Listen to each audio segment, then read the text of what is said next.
Demi has a podcast called 4D with Demi Lovato, and it uses this platform to talk about finding their identity. So what was that journey like for you? Because I feel like when I say was, it's kind of a constant thing, right? We're all ever changing, right? Yes. Yeah. I like to think of myself as ever evolving. I feel like if you don't change, then you're not working on yourself. And I have changed so much. I've become so much more of a spiritual person.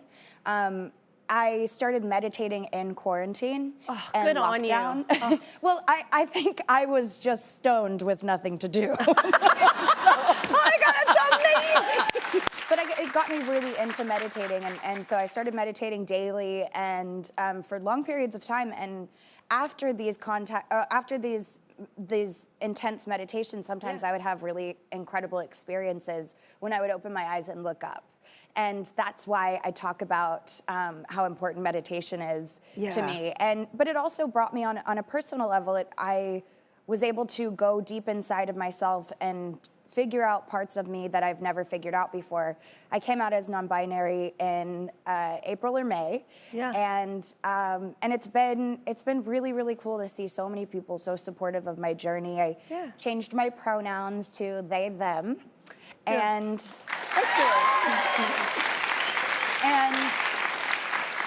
And when I try to explain this, some people think, what is being non-binary to you? For me, personally, this isn't the same for everyone, but I feel spiritually balanced in my masculine and feminine energy, that I don't particularly feel more of a woman or a man. So I identify as non-binary. Wow. So here I am. It's very bold.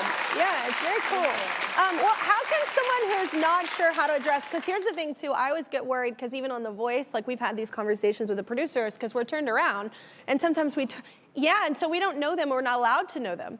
So it could be a they, a she, a he, we don't know, and so we turn around, and our big thing is like, God, we don't want to offend anyone, like, you know? So I think that's the thing. I hate the cancel culture and like, oh, they're canceled because they said that. It's like, no, give them a minute to learn. Like, give them, that's the truth, right? Like, because it's new for everyone. So if people feel more comfortable as they, them, I'm totally for that. I just think you have to allow a little grace, right? Yes, you have to have mercy for people that are trying to learn this new thing. And for me, I still mess up sometimes, because I was born a female and was female my whole life until I started identifying as non-binary just a few months ago. So for me, I even have times where I slip up. Like, someone will be like, yes, girl, and I'm like, yes. But like, I don't really, you know what I mean? Like, it's not really. You're like, so. I don't really take it personally when someone's like, yes, girl. Like, but I don't know. I think it's important that people remember that this is a new thing, and it's absolutely okay to make an accident as long as your intention is right. And that's by, like, it's kind of like I had an experience with a friend who had said, you know, it's kind of like if someone were to get your name wrong. Like, if someone were to call you Carrie. Carrie Clarkson. Well, Carrie they've done it a lot, actually. Oh, no. Oh, no. I just was like, what? No, it's always Kate. I'm like, we look nothing alike at all. But like, fine. Or sound alike. But I love her, so great.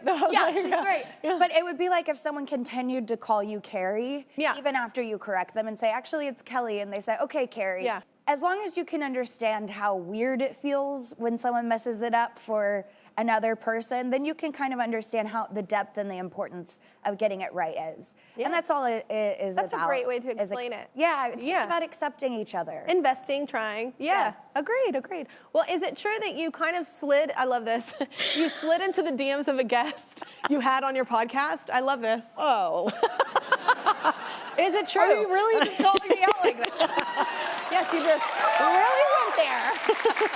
I love that. You know who you want. I did. Well, you know, even when I identified as female, I was always sliding in the DMs. If you don't take your shot, like, how are you gonna know if you're gonna get it? Exactly. So yeah, I slid into Emily Hampshire's DMs, and she was on Schitt's Creek, and I love Schitt's Creek. I just think she's so beautiful and so funny, and timing is great. Oh yeah, and then she was on my podcast and she brought it up, and I was like, no, but it was okay. I mean, look at that. I know. She's so cool. She's so funny. I love that show so much. Oh my God, I was so sad it's over.